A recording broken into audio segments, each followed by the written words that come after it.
تم لوگوں کو زیادہ سے زیادہ اور ایک دوسرے سے بڑھ کر دنیا حاصل کرنے کی دھن نے غفلت میں ڈال رکھا ہے، یہاں تک کہ اسی فکر میں تم لبے گور تک پہنچ جاتے ہو۔ غفلت میں ڈال رکھا ہے۔ اصل میں الہاکم التکاثر فرمایا گیا ہے، جس کے معنی میں اتنی وسعت ہے کہ ایک پوری عبارت میں بمشکل اس کو ادا کیا جا سکتا ہے۔ الہاکم لفظ سے ہے جس کے اصل معنی غفلت کے ہیں، لیکن عربی زبان میں یہ لفظ ہر اس شغل کے لیے بولا جاتا ہے جس سے آدمی کی دلچسپی اتنی بڑھ جائے کہ وہ اس میں منہمک ہو کر دوسری اہم تر چیزوں سے غافل ہو جائے۔ اس مادے سے جب الہاکم کا لفظ بولا جائے گا تو اس کا مطلب یہ ہوگا کہ کسی لہو نے تم کو اپنے اندر ایسا مشغول کر لیا ہے کہ تمہیں کسی اور چیز کا جو اس سے اہم تر ہے ہوش باقی نہیں رہا ہے، اسی کی دھن تم پر سوار ہے، اسی کی فکر میں تم لگے ہوئے ہو، اور اس انہماک نے تم کو بالکل غافل کر دیا ہے۔ تکاثر کثرت سے ہے اور اس کے 3 معنی ہیں۔ ایک یہ کہ آدمی زیادہ سے زیادہ کثرت حاصل کرنے کی کوشش کرے، دوسرے یہ کہ لوگ کثرت کے حصول میں ایک دوسرے سے بڑھ جانے کی کوشش کریں، تیسرے یہ کہ لوگ ایک دوسرے کے مقابلے میں اس بات پر فخر جتائیں کہ انہیں دوسروں سے زیادہ کثرت حاصل ہے۔ بس الہاکم التکاثر کے معنی ہوئے تکاثر نے تمہیں اپنے اندر ایسا مشغول کر لیا ہے کہ اس کی دھن نے تمہیں اس سے اہم تر چیزوں سے غافل کر دیا ہے۔ اس فقرے میں یہ تصریح نہیں کی گئی ہے کہ تکاثر میں کس چیز کی کثرت اور الہاکم میں کس چیز سے غافل ہو جانا مراد ہے، اور الہاکم یعنی تم کو غافل کر دیا ہے کہ مخاطب کون لوگ ہیں۔ اس عدم تصریح کی وجہ سے ان الفاظ کا اطلاق اپنے وسیع ترین مفہوم پر ہو جاتا ہے۔ تکاثر کے معنی محدود نہیں رہتے، بلکہ دنیا کے تمام فوائد و منافع، سامان عیش، اسباب لذت اور وسائل قوت و اقتدار کو زیادہ سے زیادہ حاصل کرنے کی سعی و جہد کرنا، ان کے حصول میں ایک دوسرے سے بڑھ جانے کی کوشش کرنا اور ایک دوسرے کے مقابلے میں ان کی کثرت پر فخر جتانا اس کے مفہوم میں شامل ہو جاتا ہے۔ اسی طرح الہاکم کے مخاطب بھی محدود نہیں رہتے، بلکہ ہر زمانے کے لوگ اپنی انفرادی حیثیت سے بھی اور اجتماعی حیثیت سے بھی اس کے مخاطب ہو جاتے ہیں۔ اس کا مطلب یہ ہو جاتا ہے کہ زیادہ سے زیادہ دنیا حاصل کرنے اور اس میں ایک دوسرے سے بڑھ جانے اور دوسروں کے مقابلے میں اس پر فخر جتانے کی دھن افراد پر بھی سوار ہے اور اقوام پر بھی۔ اسی طرح الہاکم التکاثر میں چونکہ اس امر کی صراحت نہیں کی گئی کہ تکاثر نے لوگوں کو اپنے اندر منہمک کر کے کس چیز سے غافل کر دیا ہے، اس لیے اس کے مفہوم میں بھی بڑی وسعت پیدا ہو گئی ہے۔ اس کے معنی یہ ہیں کہ لوگوں کو اس تکاثر کی دھن نے ہر اس چیز سے غافل کر دیا ہے جو اس کی بنسبت اہم تر ہے۔ وہ خدا سے غافل ہو گئے ہیں، عاقبت سے غافل ہو گئے ہیں، اخلاقی حدود اور اخلاقی ذمہ داریوں سے غافل ہو گئے ہیں، حقداروں کے حقوق اور ان کی ادائیگی کے معاملے میں اپنے فرائض سے غافل ہو گئے ہیں۔ انہیں معیار زندگی بلند کرنے کی فکر ہے، اس بات کی کوئی فکر نہیں کہ معیار آدمیت کس قدر گر رہا ہے۔ انہیں زیادہ سے زیادہ دولت چاہیے، اس بات کی کوئی پرواہ نہیں کہ وہ کس ذریعے سے حاصل ہوتی ہے۔ انہیں عیش و عشرت اور جسمانی لذتوں کے سامان زیادہ سے زیادہ مطلوب ہیں۔ اس ہوس رانی میں غرق ہو کر وہ اس بات سے بالکل غافل ہو گئے ہیں کہ اس روش کا انجام کیا ہے۔ انہیں زیادہ سے زیادہ طاقت، زیادہ سے زیادہ فوجیں، زیادہ سے زیادہ ہتھیار فراہم کرنے کی فکر ہے، اور اس معاملے میں ان کے درمیان ایک دوسرے سے آگے نکل جانے کی دوڑ جاری ہے۔ اس بات کی فکر انہیں نہیں ہے کہ یہ سب کچھ خدا کی زمین کو ظلم سے بھر دینے اور انسانیت کو تباہ و برباد کر دینے کا سر و سامان ہے۔ غرض تکاثر کی بے شمار صورتیں ہیں جنہوں نے اشخاص اور اقوام سب کو اپنے اندر ایسا مشغول کر رکھا ہے کہ انہیں دنیا اور اس کے فائدوں اور لذتوں سے بالا تر کسی چیز کا ہوش نہیں رہا ہے۔ لبے گور تک پہنچ جاتے ہو، یعنی تم اپنی ساری عمر اسی کوشش میں کھپا دیتے ہو اور مرتے دم تک یہ فکر تمہارا پیچھا نہیں چھوڑتی۔ ہرگز نہیں، عنقریب تم کو معلوم ہو جائے گا۔ پھر سن لو، ہرگز نہیں، عنقریب تم کو معلوم ہو جائے گا، تم کو معلوم ہو جائے گا۔ یعنی تمہیں یہ غلط فہمی ہے کہ متاع دنیا کی یہ کثرت اور اس میں دوسروں سے بڑھ جانا ہی ترقی اور کامیابی ہے، حالانکہ یہ ہرگز ترقی اور کامیابی نہیں ہے۔ عنقریب اس کا برا انجام تمہیں معلوم ہو جائے گا اور تم جان لوگے کہ یہ کتنی بڑی غلطی تھی جس میں تم عمر بھر مبتلا رہے۔ عنقریب سے مراد آخرت بھی ہو سکتی ہے، کیونکہ جس ہستی کی نگاہ ازل سے ابد تک تمام زمانوں پر حاوی ہے، اس کے لیے چند ہزار یا چند لاکھ سال بھی زمانے کا ایک چھوٹا سا حصہ ہیں، لیکن اس سے مراد موت بھی ہو سکتی ہے، کیونکہ وہ تو کسی انسان سے بھی کچھ زیادہ دور نہیں ہے، اور یہ بات مرتے ہی انسان پر کھل جائے گی کہ جن مشاغل میں وہ اپنی ساری عمر کھپا کر آیا ہے وہ اس کے لیے سعادت و خوشبختی کا ذریعہ تھے یا بدانجامی و بدبختی کا ذریعہ۔ ہرگز نہیں، اگر تم یقینی علم کی حیثیت سے اس روش کے انجام کو جانتے ہوتے تو تمہارا یہ طرز عمل نہ ہوتا، تم دوزخ دیکھ کر رہو گے۔ پھر سن لو، تم بالکل یقین کے ساتھ اسے دیکھ لو گے، پھر ضرور اس روز تم سے ان نعمتوں کے بارے میں جواب طلبی کی جائے گی۔ اس فقرے میں پھر کا لفظ اس معنی میں نہیں ہے کہ دوزخ میں ڈالے جانے کے بعد جواب طلبی کی جائے گی، بلکہ اس کا مطلب یہ ہے کہ پھر یہ خبر بھی ہم تمہیں دیے دیتے ہیں کہ تم سے ان نعمتوں کے بارے میں سوال کیا جائے گا، اور ظاہر ہے کہ یہ سوال عدالت الہی میں حساب لینے کے وقت ہوگا۔ اس کی سب سے بڑی دلیل یہ ہے کہ متعدد احادیث میں رسول اللہ صلی اللہ علیہ وسلم سے یہ بات منقول ہے کہ اللہ تعالیٰ نے جو نعمتیں بندوں کو دی ہیں ان کے بارے میں جواب دہی مومن و کافر سبھی کو کرنی ہوگی۔ یہ الگ بات ہے کہ جن لوگوں نے کفران نعمت نہیں کیا اور شکر گزار بن کر رہے وہ اس محاسبے میں کامیاب رہیں گے، اور جن لوگوں نے اللہ کی نعمتوں کا حق ادا نہیں کیا اور اپنے قول یا عمل سے یا دونوں سے ان کی ناشکری کی وہ اس میں ناکام ہوں گے۔ حضرت جابر بن عبداللہ کی روایت ہے کہ رسول اللہ صلی اللہ علیہ وسلم ہمارے ہاں تشریف لائے اور ہم نے آپ کو تر و تازہ کھجوریں کھلائیں اور ٹھنڈا پانی پلایا۔ اس پر حضور نے فرمایا، یہ ان نعمتوں میں سے ہیں جن کے بارے میں تم سے سوال کیا جائے گا۔ بحوالہ مسند احمد، نسائی، ابن جریر، ابن المنذر، ابن مردویہ، عبد بن حمید، بیہقی فی الشعب۔ حضرت ابو ہریرہ کی روایت ہے کہ رسول اللہ صلی اللہ علیہ وسلم نے حضرت ابو بکر اور حضرت عمر سے کہا، چلو ابو الحیثم بن التیہان انصاری کے ہاں چلیں۔ چنانچہ ان کو لے کر آپ ابن التیہان کے نخلستان میں تشریف لے گئے۔ انہوں نے لا کر کھجوروں کا ایک خوشہ رکھ دیا۔ حضور نے فرمایا، تم خود کیوں نہ کھجوریں توڑ لائے؟ انہوں نے عرض کیا، میں چاہتا تھا کہ آپ حضرات خود چھانٹ چھانٹ کر کھجوریں تناول فرمائیں۔ چنانچہ انہوں نے کھجوریں کھائیں اور ٹھنڈا پانی پیا۔ فارغ ہونے کے بعد حضور نے فرمایا، اس ذات کی قسم جس کے ہاتھ میں میری جان ہے، یہ ان نعمتوں میں سے ہے جن کے بارے میں تمہیں قیامت کے روز جواب دہی کرنی ہوگی۔ یہ ٹھنڈا سایہ، یہ ٹھنڈی کھجوریں، یہ ٹھنڈا پانی۔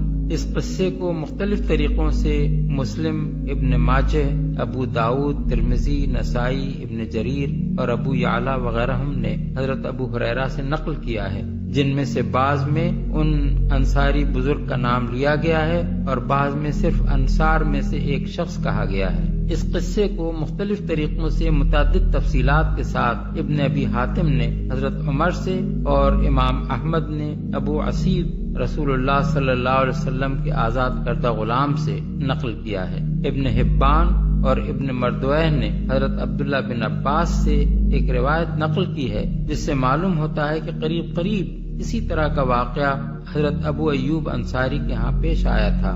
ان احادیث سے یہ بات واضح ہو جاتی ہے کہ سوال صرف کفار ہی سے نہیں، مومنین صالحین سے بھی ہوگا۔ رہی خدا کی وہ نعمتیں جو اس نے انسان کو عطا کی ہیں تو وہ لامحدود ہیں، ان کا کوئی شمار نہیں کیا جا سکتا، بلکہ بہت سی نعمتیں تو ایسی ہیں کہ انسان کو ان کی خبر بھی نہیں ہے۔ قرآن مجید میں فرمایا گیا ہے کہ وَإِن تَعُدُّوا نِعْمَةَ اللَّهِ لَا تُحْصُوهَا، یعنی اگر تم اللہ کی نعمتوں کو گنو تو تم ان کا پورا شمار نہیں کر سکتے۔ سورہ ابراہیم آیت 34۔ ان نعمتوں میں سے بے حد و حساب نعمتیں تو وہ ہیں جو اللہ تعالیٰ نے براہ راست انسان کو عطا کی ہیں، اور بکثرت نعمتیں وہ ہیں جو انسان کو اس کے اپنے کسب کے ذریعے سے دی جاتی ہیں۔ انسان کے کسب سے حاصل ہونے والی نعمتوں کے متعلق اس کو جواب دہی کرنی پڑے گی کہ اس نے ان کو کن طریقوں سے حاصل کیا اور کن راستوں میں خرچ کیا۔ اللہ تعالیٰ کی براہ راست عطا کردہ نعمتوں کے بارے میں اسے حساب دینا ہوگا کہ ان کو اس نے کس طرح استعمال کیا، اور مجموعی طور پر تمام نعمتوں کے متعلق اس کو بتانا پڑے گا کہ آیا اس نے اس امر کا اعتراف کیا تھا کہ یہ نعمتیں اللہ کی عطا کردہ ہیں اور ان پر دل، زبان اور عمل سے اس کا شکر ادا کیا تھا، یا یہ سمجھا تھا کہ یہ سب کچھ اسے اتفاقاً مل گیا ہے، یا یہ خیال کیا تھا کہ بہت سے خدا ان کے عطا کرنے والے ہیں، یا یہ عقیدہ رکھا تھا کہ یہ ہیں تو خدا ہی کی نعمتیں مگر ان کے عطا کرنے میں بہت سی دوسری ہستیوں کا بھی دخل ہے، اور اس بنا پر انہیں معبود ٹھہرا لیا تھا اور انہی کے شکریہ ادا کیے تھے۔ الہاکم التکاثر، تمہیں غافل کیے رکھتی ہے بہتات کی طلب، اور چاہے اتنا مال ہے، اتنی دولت ہے کہ 10 نسلوں کے لیے کافی ہو جائے، لیکن یہ کہ انسان کی طبیعت اس سے بڑھتی نہیں، اور چاہے بڑے میاں کی ٹانگیں قبر میں لٹکی نظر آ رہی ہو دنیا کو، لیکن وہ دولت کی حرص ختم نہیں ہوتی۔ الہاکم التکاثر، تمہیں یہ کثرت اور یہ غافل کیے رکھتی ہے، حتی زرتم المقابر، یہاں تک کہ تم قبروں تک پہنچ جاتے ہو، اس وقت تک یہ بات ختم نہیں ہوتی۔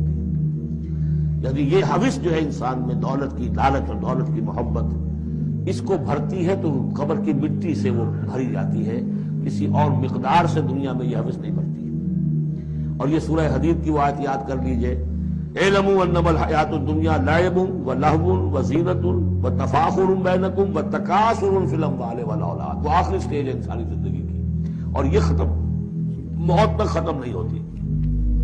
کلا سوف تعلمون، کوئی نہیں، اس وقت تمہیں معلوم ہو جائے گا، حقیقت کھل جائے گی۔ ثم کلا سوف تعلمون، پھر کوئی بات نہیں، ابھی تم رہو اس غفلت میں، اس بدہوشی میں رہو، کوئی بات نہیں۔ ثم کلا سوف تعلمون، حقیقت ایک دن آئے گا کہ وہ برہن ہو کر سامنے آ جائے گی۔ جیسے سورہ جمعہ میں پڑھا تھا ہم نے کہ اے نبی سے کہہ دیجئے کہ اگر تم موت سے بھاگ رہے ہو تو موت خود آ کر تم سے ملاقات کر لے گی، تم چاہے نہ بھی چاہو وہ تو آ جائے گی، تو وہ حقائق تم پر آپشن ہو جائیں گے۔ یہ بالکل ایسے ہی ہے جیسے کہ آخری پارے کی پہلی سورت، عما یتساءلون عن النبأ العظیم الذی هم فیہ مختلفون کلا سیعلمون ثم کلا سیعلمون کلا لو تعلمون علم الیقین، کوئی نہیں، کاش کہ تم جان جاتے یقین والا علم، یہ یقینی علم ہے، کاش کہ ہو جاتا۔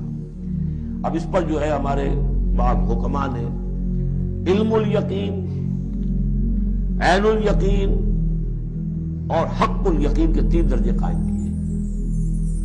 علم الیقین آپ نے کہیں دیکھا دھواں ہے، آپ نے کہا آگ لگی ہے، حالانکہ آپ نے آگ دیکھی نہیں ہے، کسی دلیل سے، استدلال سے آپ نے انفر کیا ہے کہ آگ نکلی، یہ علم الیقین ہے۔ عین الیقین آپ نے جا کر دیکھ لیا آنکھ سے کہ آگ لگی ہوئی ہے، اب یہ اور یقین پختہ ہو گیا۔ لیکن ایک ہو سکتا ہے پتہ نہیں یہ آگ ہے یا آگ کی شکل ہے۔ آج کل بہت سے وہ ایسے بنے ہوتے ہیٹرز کہ جو گھر میں جا کر یہ معلوم ہوتا دیکھتے ہوئے انگارے رکھے ہے کچھ بھی نہیں ہوا، تو اصل میں تو لائٹ کہیں اور، وہ جو حرارت آ رہی ہے وہ تاروں میں سے آ رہی ہے، وہ دہتے انگارے جو نظر آ رہے ہیں وہ ہرگز ہے ہی نہیں، آگ ہے ہی نہیں، آگ کی شکل ہے۔ لیکن اگر کہیں آپ نے انگلی بھی جا کر دے دی اور وہ جب جلی ہے تو اب حق الیقین حاصل ہو گیا کہ ہاں یہ آگ ہی ہے، اس لیے کہ اس کا تجربہ آپ کو خود حاصل ہو گیا۔ تو یہ ہے کلا لو تعلمون علم الیقین، کاش کہ تمہیں اس دنیا میں رہتے ہوئے علم الیقین ہی حاصل ہو جائے۔ لترون الجحیم، پھر تمہیں اس جہنم کو دیکھنا ہے، ثم لترونها عین الیقین، پھر عین الیقین کے ساتھ اس کے دھوکے ہوں گے۔ ثم لتسألن یومئذ عن النعیم، پھر اس دن تم سے سوال کیا جائے گا، پوچھا جائے گا کیا کیا نعمتیں ہم نے تمہیں دی تھی اور تم نے وہاں کیا کیا ہے۔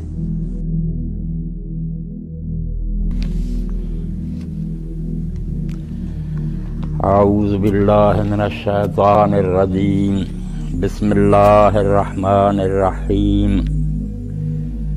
الہاکم التکاثر حتی زرتم المقابر کلا سوف تعلمون ثم کلا سوف تعلمون کلا لو تعلمون علم الیقین لترون الجحیم ثم لترونها عین الیقین ثم لتسألن يومئذ عن النعيم۔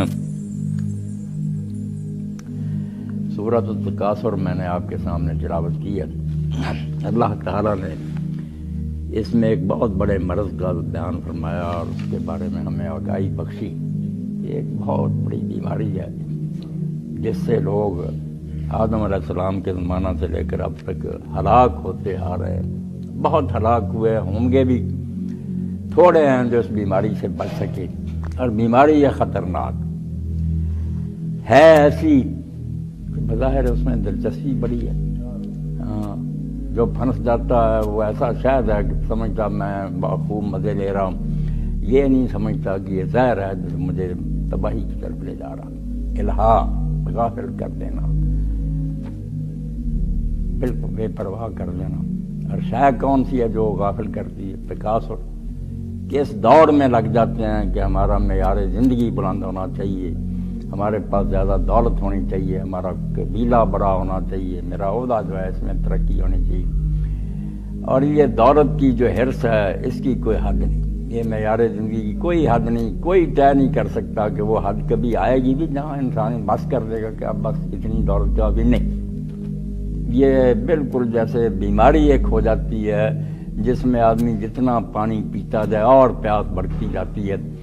یہ تکاثر، دولت کا لالچ اور ہونا چاہیے، اور کوئی پتہ ہی نہیں کہ میرا بینک بیلنس کیا، مگر اب بھی آرام نہیں کرتے۔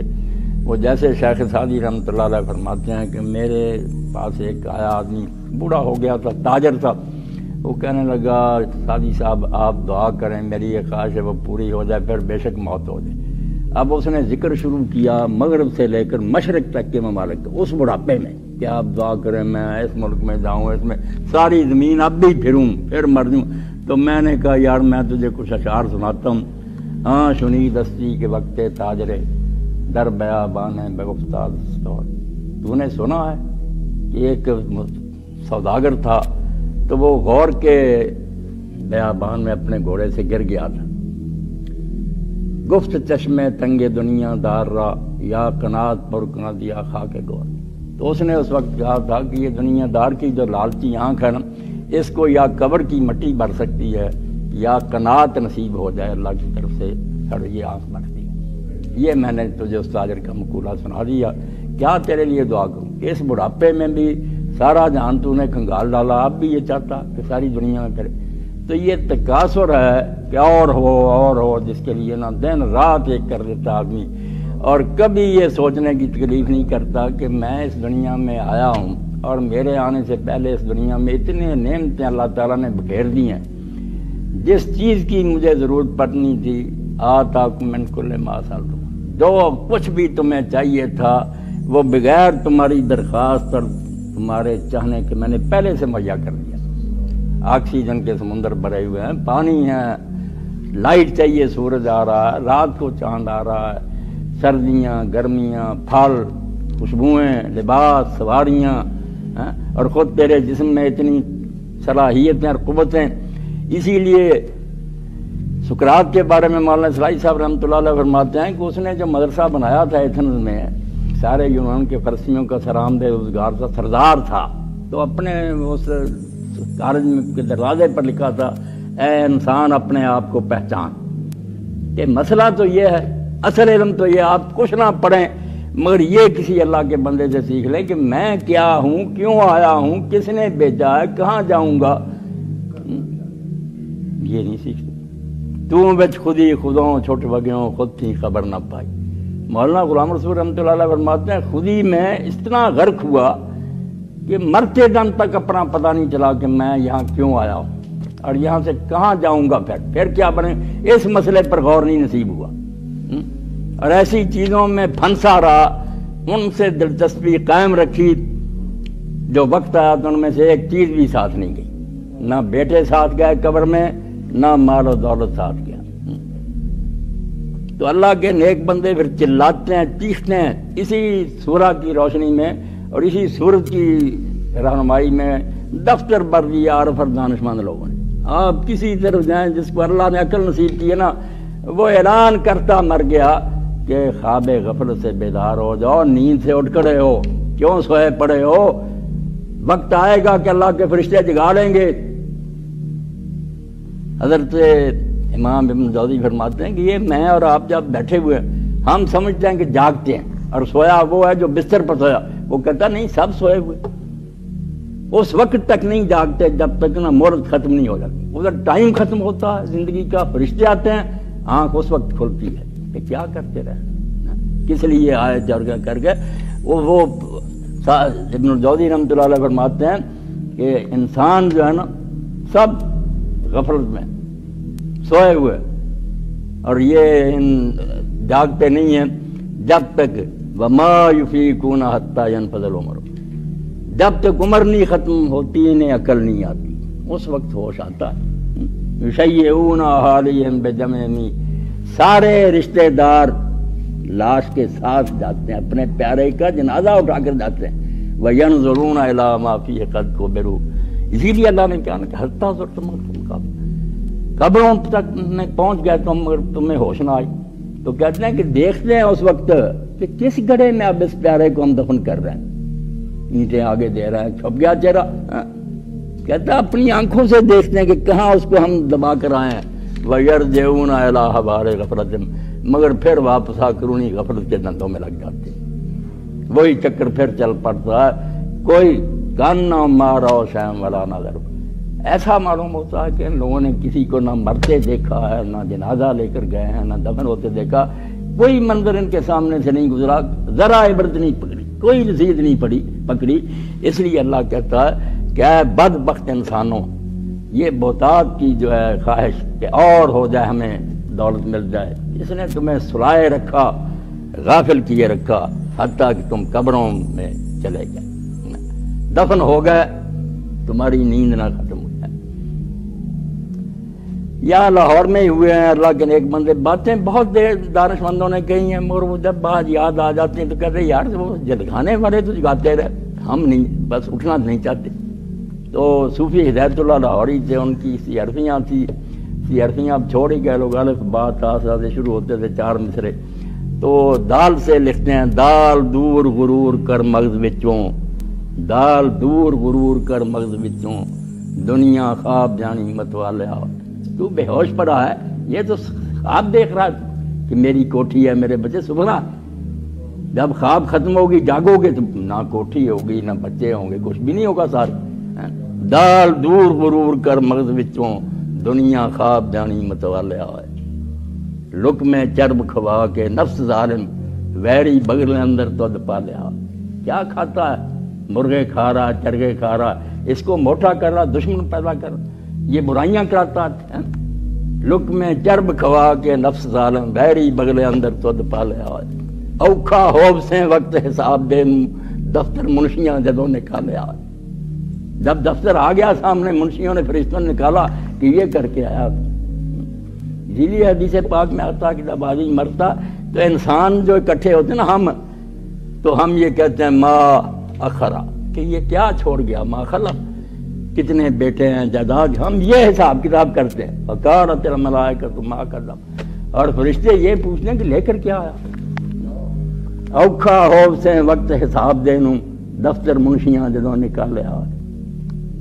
کی دے جواب ہدایت اللہ پوچھن تو دنوں جدوں منہ کالیا، منہ کالا کر کے یہاں سے چلا گیا، جواب کیا دے گا پھر اس وقت۔ اس لیے اللہ تعالیٰ فرماتا ہے بدبختو، تمہیں یہ زیادہ مل جائے، ہمیں اور مل جائے اور مل جائے، اسی دور دھوپ نے سلائے رکھا، غفلت میں ڈالے رکھا، تمہیں مہلت ہی نہ ملی کہ کبھی روک کر سوچ لیتے کہ یہ زندگی کیوں ملی۔ بنانے والے نے اتنا بڑا جہان جو ہماری خدمت کے لیے لگا دیا، زمین ہے تیرے لیے، آسمان ہے تیرے لیے، جہاں ہے تیرے لیے، تو نہیں جہاں کے لیے۔ والذی خلق ما فی الارض جميعا، فرمایا یہ آسمان و زمین کے سارے کارخانے دوڑ رہے ہیں تیری خدمت کے لیے۔ یہ سارے جو سورج آ رہا، چاند آ رہے ہیں، ہوائیں چل رہی، بارشیں، کھیتیاں، کیا ہے؟ اللہ پاک فرماتا سارے تیری خدمت کے لیے۔ اور اللہ کے نیک بندے نے بالکل صحیح کہا، ابر و باد و مہو خورشید و فلک درکارم، بادل بھاگ رہے ہیں، ہوائیں دوڑ رہی ہیں، سورج چاند کام کر رہے ہیں، ابر و باد و مہو خورشید و فلک درکارم، تاتو نانے بکفاری و بغفرت نہ، ان کا کیا کام ہے؟ کوئی ان کا کام نہیں اٹکا ہوا، پھر دن رات یہ صرف خدمت کر رہے ہیں کہ تاکہ تو اپنے ہاتھ پر نہ روٹی رکھ کر لقمہ کھائے آرام سے، تیری روٹی کے لیے یہ کر رہے ہیں۔ سورج پکا رہا فصلوں کو، بادل بارشیں دے کر اس کو پانی دے رہے ہیں، زمین اپنا گود میں اس کو اگا رہی ہے، کاٹنے کے لیے درانتیاں بنا دی ہیں، پیسنے کے لیے خراس بنا دی ہیں، پکانے کے لیے آگ بنا دی ہے، تاکہ نانے بکفاری و بغفلت، یہ سارے بیچارے خادم ہیں تاکہ تو روٹی کھائے، صرف یہ ہو کہ بغفلت نہ کھڑی، غفلت کے ساتھ نہ کھائے۔ فَلْيَنظُرِ الْإِنسَانُ إِلَىٰ طَعَامِهِ، اللہ قرآن میں کہتا اپنے کھانے کی طرف کبھی دیکھا بھی ہے؟ یہ جو سامنے پڑا ہے، سالن بنا ہوا ہے، روٹیاں ہیں، یہ حلوے ہیں، یہ سارا بندوبست جو ہے، اور میرے ہاتھ ہیں، پھر میں دانت ہیں، پیسنے کے لیے آگے نالیاں جا رہی، میدے ہیں، جگر ہیں، پھالتو ایک طرف نکل رہا، کیا ہو رہا ہے؟ بغفلت نہ کھائے، بے شک کھائے، اللہ کہتا تیرے لیے، مگر غفلت سے نہ کھا، یہ ہم بحرت سرگشتہ فرما بردار، یہ سارے بیچارے تیرے لیے آوارہ پھر رہے ہیں اور ہر وقت اللہ کا حکم مان رہے ہیں، زمین و آسمان، شرط انصاف نہ باشد کہ تو فرمانا بھائی۔ اب یہ انصاف نہیں ہوگا کہ سارا جان تیری خدمت کے لیے اللہ لگا دے، مگر جب تیری باری آئے تو خدا کا حکم نہ مانے۔ اب یہ کتنا بڑا ظلم ہوگا کہ وہ سارے بیچارے اللہ کے حکم سے تیری خدمت میں لگے ہوئے ہیں، جب تیری باری آئی کہ تجھے میں نے خلیفہ بنایا ہے، یہ نوکر چاکر کھڑے کر دیے۔ ایک اللہ کا نیک بندہ بس تخیل، وہ کہتا ہے جب ہم دیکھتے ہیں کہ درخت سیدھے کھڑے، سڑکوں پر نکلتے ہیں تو یہی معلوم ہوتا ہے کہ جیسے بادشاہ سلامت نے آنا ہوتا ہے اور سپاہی جو ہے نا وہ کھڑے ہوتے ہیں لائنوں میں، ایسے ہی یار یہ کھڑے ہیں سارے، یہ سیدھے کھڑے ہیں ہمارے استقبال کے لیے کہ خلیفۃ اللہ آئے گا، اللہ کا نائب، اور ہم اس کو سلام کریں گے، سلامی دے رہے ہیں، مگر تجھے شرم نہ آئی، سب کچھ کھاتا پیتا رہا، تو خدا کو بول گیا، سب کچھ مالک دیتا تینوں کہ تو سب کچھ پایا، بہت اللہ نے دیا ہے، بہت کچھ دیا ہے۔ انسانی جسم میں اتنی صلاحیتیں، قابلیتیں جو ظاہر ہوتی جاتی ہیں، کہتے ہیں یار فلاں سائنسدان نے یہ چیز بنا دی، اللہ نے بھر دیا اس میں ظاہری باطنی اتنی قابلیتیں، اندازہ ہی ابھی تک بھی نہیں پتا کہ انسان کے اندر کیا کچھ بھرا ہوا، آہستہ آہستہ نکل رہا، سب کچھ مالک دیتا تینوں کہ تو سب کچھ پایا، جو تم آپ سے اپنا پایا ویخ کتوں ہٹایا۔ سبق تو یہ پڑھنا چاہیے تھا جو سقراط نے لکھ دیا تھا کہ انسان اپنے آپ کو پہچان، کہ یہ جو کہتا میں اور میرا، یہ کہاں سے ملا، کس نے دیا، کیوں دیا، بعد میں کیا بنے، نہیں سوچا۔ عمر گزر گئی، ادھر دھیان نہیں کیا، تو فرمایا تم کو سلائے رکھا، غفلت میں مبتلا کیے رکھا، زیادہ کی حرص نے، یہاں تک کہ تم اسی دھندے میں قبروں میں چلے گئے، موت آ گئی، یہ سارا کام یہیں پڑے رہ گئے، کوئی ساتھ نہ گیا۔ اور اب اللہ تعالیٰ نے اتنی تاکید سے اور تاکید در تاکید سے کہا، بار بار آپ لفظ سنیں، کلا، ہرگز نہیں، یا دو کچھ تو کر رہا بالکل ٹھیک نہیں ہے، یہ غلط کر رہا ہے، سوف تعلمون، کوئی زیادہ دیر نہیں ہے، تمہیں جلدی پتا چل جائے گا کہ تم نے جو کچھ کیا برا کیا، عمر برباد کی، وقت ضائع کر کے آ گئے، ناکام ہو گئے، فیل ہو گئے، یہ بڑی جلدی پتا چل جائے گا۔ ثم کر لا صافتن، پھر سن لو کہ غلط کر رہے ہو، جو تم کر رہے ہو یہ درست نہیں ہے، سوف تعلمون، ابھی پتا چل جائے گا۔ اللہ کے نیک بندے کہتے ہیں بار بار کہنے سے یہ بھی پتا چل، بعض لوگوں کو تو یہی پتا چل جاتا، ان کا تو جو نا سوف تھا جلدی جان لو، یہاں ہی کبھی ہوتا کارخانے لٹ جاتے ہیں، کوئی ایسا برباد ہوتا، بینک ڈوب جاتے ہیں، ڈاکو لے جاتے ہیں، بڑے بڑے جو ہے نا بادشاہ، ان کو لوگ دیکھتے ہیں کہ وہ گلیوں اور بازاروں میں دھکے کھاتے۔